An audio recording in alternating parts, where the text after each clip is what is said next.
Good evening, night owls, campers, dreamers, and babysitters. In 1977, a live television broadcast goes horribly wrong, unleashing evil into the nation's living rooms. Yes, folks, this is our raw reaction review for Late Night with the Devil.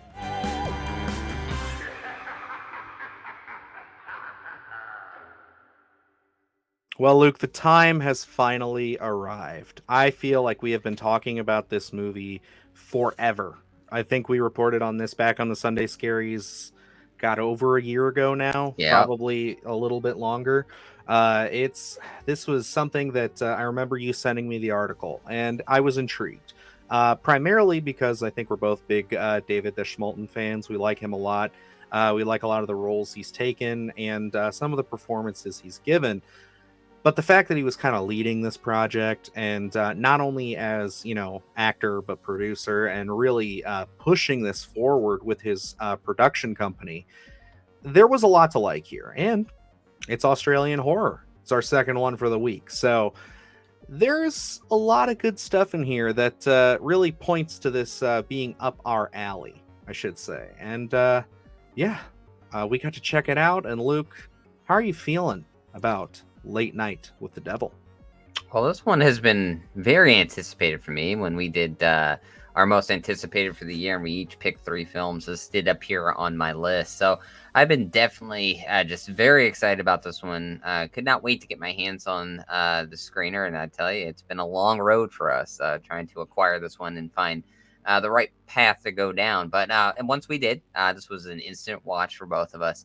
Because we were both really excited about it. And, just the concept alone of this kind of exorcism on live television and being this late night television host in the 70s when it was really hitting its peak there. And that was just like appointment television was just so interesting, such an interesting concept to tackle. And to be honest, I didn't know how they were going to accomplish it, of what this was going to look like, especially when we started hearing that this was more of kind of like a found footage ordeal here. So I was intrigued conceptually of, what this was going to look like. And to be honest, going into it, I still didn't know what it was going to look like. I didn't really have a great idea of what this film was going to present. And I got to say, I absolutely love it. It did not disappoint. This is something where it really sets the tone at the very beginning with this like miniature documentary of Jack Delroy, which I absolutely love, sets the tone for the time period. And then we get into this big master tape. And I say this conceptually, creatively, they couldn't have done it better. Yeah, I mean, I'm right there with you. This was such a treat.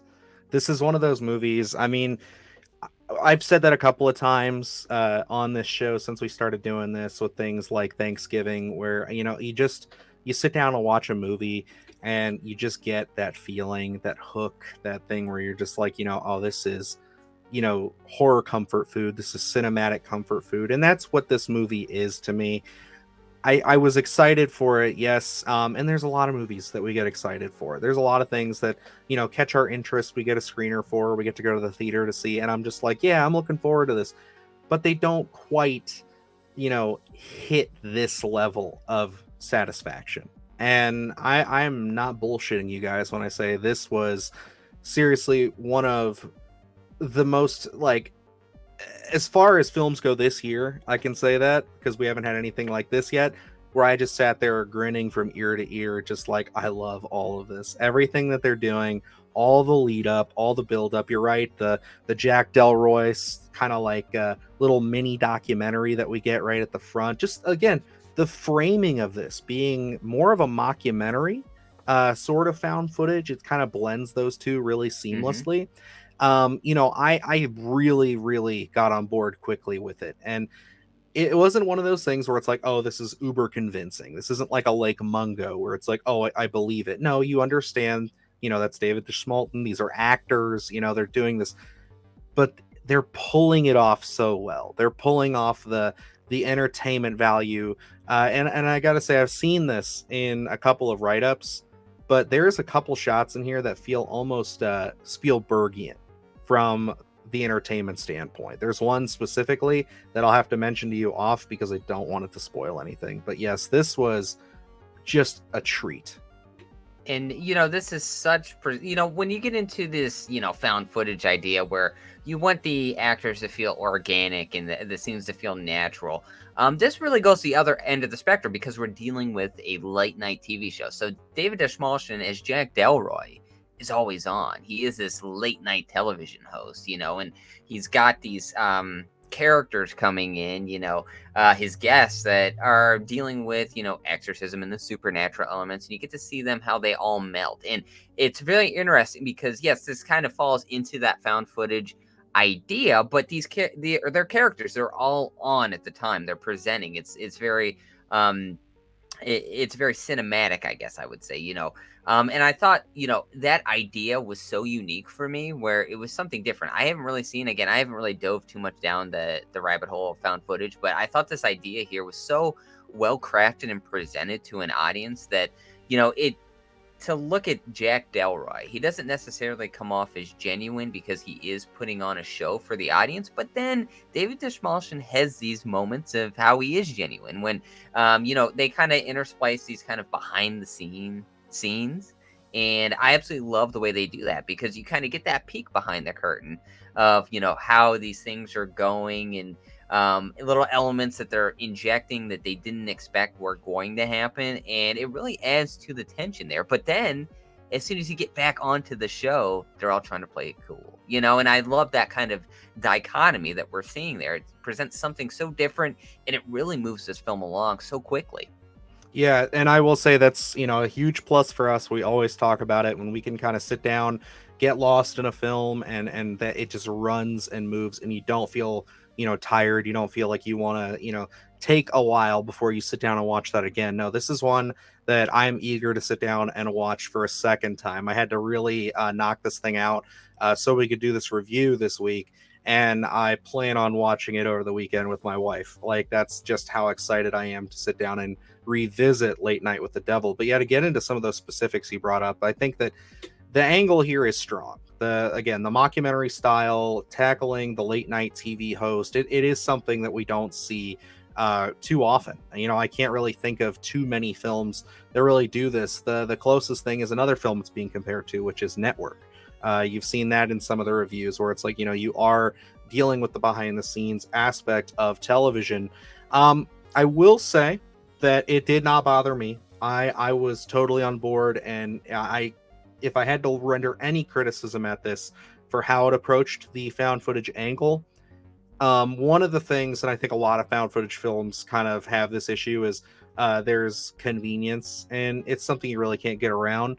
I think for found footage purists, like people who are going to be highly critical of how they tackle found footage, are going to be a bit annoyed by just how convenient it is that the, behind the scenes cameras were able to capture certain moments where it's like you can tell they're just moving the camera, following around, more cinematic than found footage. But I don't care. I think that it doesn't take anything away from me and my viewership. It is just something that if I had to pick anything out and notice, that is just a very minor criticism I would give it. And I don't think that bothers me as much as I was watching and I was like, this does seem, I guess you would say, a little convenient, but it was something where it was pulled off as naturally as they can because it wasn't like this kind of stoic camera on a tripod. It was tackled as a found footage, like, let's keep the cameras rolling as we're cutting to a commercial break. So, necessarily, I didn't really have a problem with that. I think, you kind of almost hit this barrier, especially when you're tackling this idea the way you are, where these characters are always on. You kind of need that peek behind the curtain to kind of get on board and then kind of to differentiate what is supposed to be happening and then what is supposed to not happen in kind of the stakes that we're setting up for later on down the road. So I think that's a necessary evil. It's something where if you're going to use that as a strike against the film, I think you're kind of nitpicking because it doesn't really affect the narrative in a negative way. I think it affects it positively, so it can kind of keep the audience going and kind of facilitate, from one event to the next and understand, this is not supposed to be happening, and we're kind of heightening the elements there. And, I think, for me, yes, maybe slightly convenient, but nothing over the top offensive, I don't think. And to be honest, I couldn't find too much that is over the top offensive about this film. I'm probably on, because I've been anticipating this one, and I thought maybe I'd be a little harsher on it because I have been anticipating this one. I was, I was desperately trying to find a lot of negatives in this thing, and to be honest, for me, I love that they went practical. I think for me, some things you can look at and be like, okay, that's definitely a practical effect. Us loving 80s films and being able to see those practical effects and be able to be like, okay, that's certainly a practical effect. You can definitely pick out the practical effects in this. For me, it only adds my love to this film. I think, a general audience going into it who has seen a lot of CGI and, a lot of rendered effects like that, I think might nitpick that out. But for me, again, it adds to the timelessness of this film because those are films I love from the 80s. And now in 2024, I'm adding Late Night to the Devil into that category as well. Yeah, and I think that that's a very great point to put on this, is just the timeless feel and nature of this. Pulling off this kind of 70s live broadcast, aesthetic so well that makes you really buy into the fact that this was a late night TV show, and the vignette that they give you beforehand of really explaining who Jack Delroy is. It's like, yeah, I know these are actors, but you're so bought into it. And the moment to moment, just how well the story flows, you really, really buy into it quickly. And at least for me, I was sucked in completely right before we got to the master recording. And, I do want to say, we are talking a lot of praise for David Dastmalchian because he is fantastic in this. I mean, this is thus far, I would say, a career-defining role for him. I'm that positive on it that I can say that easily. Yes, I think that this, just the buzz around it, and just after witnessing him really being the presence, because he's always, in my experience, in a lot of the films we've seen, he's always kind of a second player or somebody who's playing off of somebody else. He's an ensemble. Yes. Never the leading guy, the spotlight. And this easily shows that he can put that film on his shoulders and carry it up the mountain. 100%. But I mean, the cast that they put around these people too, I mean, it's just so well done. Like, I really want to give some praise to Ingrid Torelli.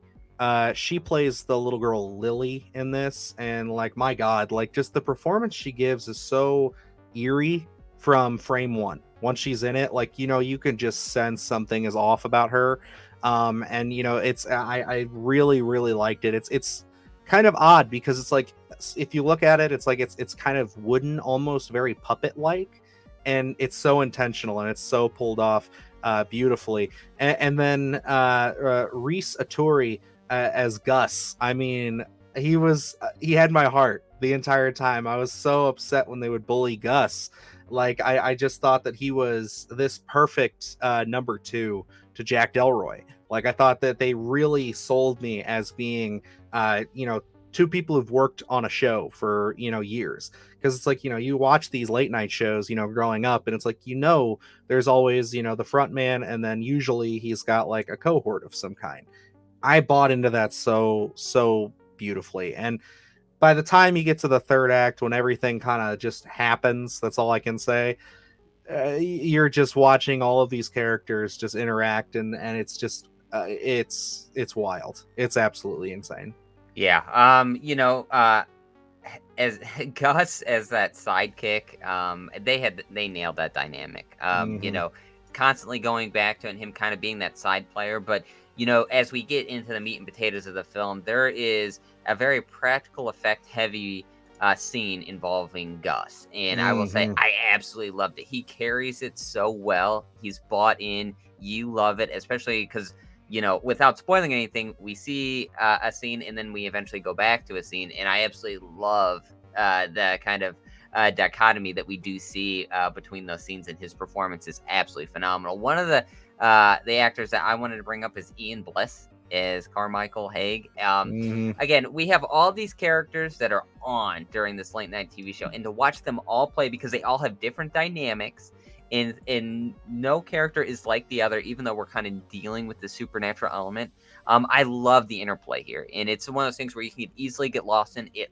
Completely feels like a late night television show. These characters feel authentic, and we've talked about last year Exorcist Believer came out and it didn't knock anyone's socks off. Then we had When Evil Lurks and Talk to Me in terms of how this uniqueness into this idea of an exorcism film can be. And I got to say, Late Night with the Devil is easily in that conversation as well, because it brings up a completely different dynamic. It's something so unique. It's tackled in such a different way. And, when we get into those supernatural elements, for me, it works so well. It seems, they put a different spin on it. I think the performances are great here, especially when we get into those darker elements. And then once, as we get really into it and lay out everything as these characters are all playing, there's so many jarring scenes, one after another, without really diving deep into any spoilers. But it's just like one gut punch after another gut punch. It doesn't stop, and I absolutely love it. I agree. And, I do have to kind of echo a conversation we had with our buddy Alex earlier this week, because he put his review up from Beyond the Void horror podcast. Check him out. When I do say that there are people out there who are saying that it is like the most shocking third act, it is the most intense third act, and I do want to say it's great. Like, you got to understand, what we're talking about is how exciting and original and fun it is. But it's not something where I don't want people to go in, and he brought this up, and I feel like it's very important that we say it, is that this isn't going to be like it's twisted, it's gonna like gross you out or anything. Like, it's creative, it's fun, it's exciting, and it does exactly what Luke said, where it takes that element of paranormal and possession, and it does something fresh with it. It does something very unique, very to this film's universe, to this film's world. And I adored it. I thought that it was such a strong ending, and I do feel like the ending can maybe leave some people, some casual viewers, sitting there wanting more from it, but I don't. I think it ends perfectly. I think just with the framing of the material and all it is, I think that it's the only way you could really end a story like that, considering the framing device that they're using of it being found footage. And I thought they executed it wonderfully. I really want to also tip my hat kind of at the end here to Cameron and Colin Cairnes. They are the directors and writers of this. I mean, these guys really have an eye for it. I can say there are some cinematic shots towards the end of this sequence. Again, this very Spielbergian shot that I want to talk about. It's just one of those things where when I saw that, now mind you, the first time I watched this, and you're gonna hate this, I was watching it on a phone. It's just wow. And I easily want to try to track this thing down in a theater when it comes out this upcoming weekend. And I want to go see this film again. Like, easily my number one film of 2024 thus far. I know it's really early. It's only March. But as far as horror goes, I have not seen anything yet that has made me this excited, this happy. I mean, Frogman was great. Stop motion was very interesting, very good. Hundreds of Beavers was a trip, but this for me is my movie of the year thus far. This is a must see. Yes, and just I'm sure people have seen pictures online and just that little taste, but I gotta say they bombard you with some great colors in here. It really does feel like that 70s aesthetic.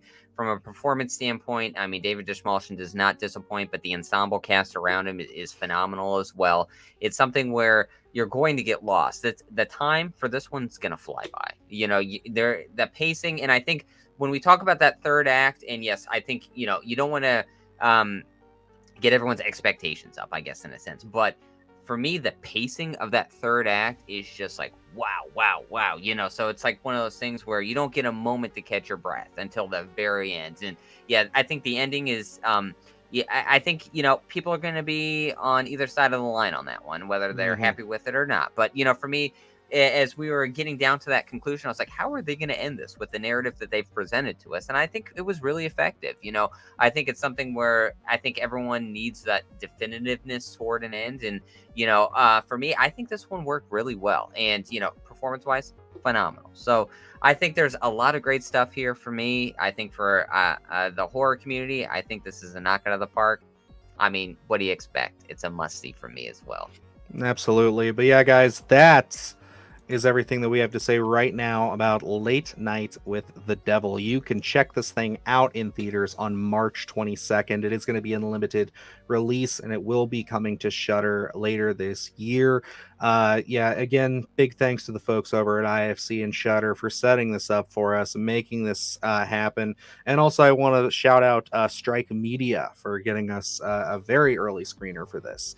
So I was super pleased when that hit our inbox, because yeah, I mean, we've been anticipating it, and again, it just feels good. It's like I said with Thanksgiving, it feels good when something that you're excited for pays off, and this paid off in a very big way for us.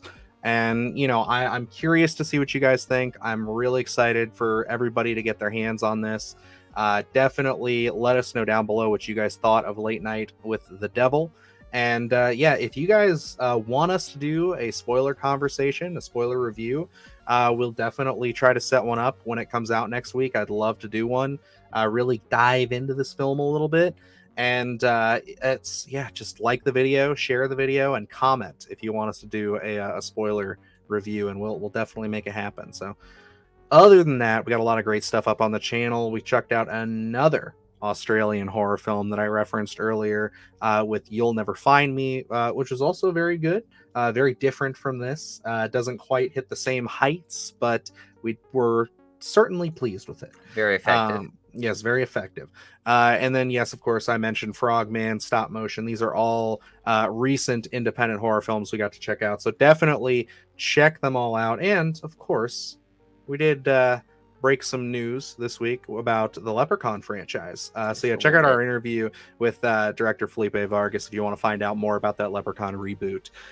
Yeah, that's a lot. That was a mouthful. I'm going to go watch Late Night with the Devil again.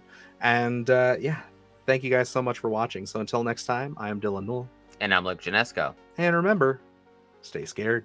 Do the hard shit, gonna do it live. Cause Splattercast kick it every day they live. Splattercast, slash ass. Splattercast, slash ass. Splattercast, slash ass. Splattercast, slash ass. Splattercast, slash ass.